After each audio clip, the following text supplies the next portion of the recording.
What up, YouTube? It is Labor Day 2016. I hope everybody's doing all right. So I've been thinking about this whole FZ10 thing, and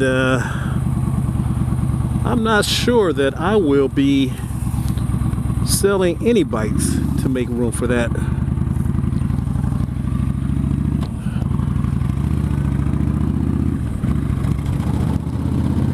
I might just keep my Striker.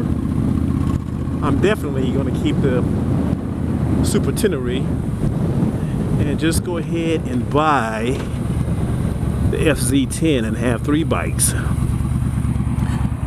Each bike fulfilling a different role. Yeah, I can't give up this bike. This bike is so sweet, man. It's a sexy as, very reliable, decent power, good looking bike. So I'll keep it. I'll keep the ST, and I would just have to add the FZ10 to the family. And one day I might add a 4th, maybe a Vespa or something like that.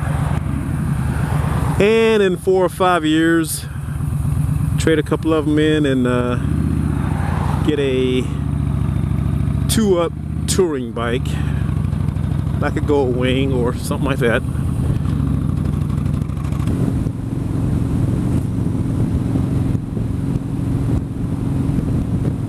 So I've got to say, at least 60% of the people that I see on the road here in South Texas choose not to wear their helmets, which is fine. I mean, it's their decision. And I just can't do it, man. I gotta have a helmet on my head.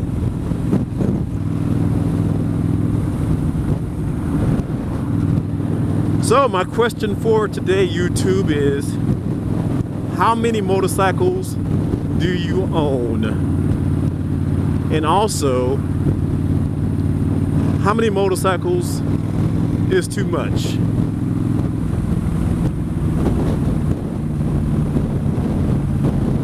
Now, I've got some friends who say, man, Shadow, brother, what are you doing with 2 motorcycles? One is enough for you. And I gotta say to those people, hey man, as long as you got the room and the funds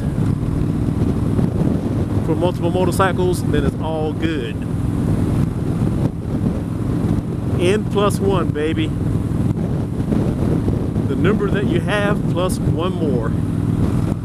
If you own multiple motorcycles, are they the same type of motorcycle, or do they fulfill different roles? Now for me, if I do wind up buying this FZ10, I'll have a cruiser, I'll have a long distance adventure bike, and a sporty bike. So, again, how many motorcycles do you own? And also, how many motorcycles is enough? Is there a limit to the number of motorcycles you should have? I say no, but there may be some dissenting opinions on the matter. So yeah, just post on the comment section and we'll get this conversation started. All right, you guys, have a good week, and I will talk to you later. Peace.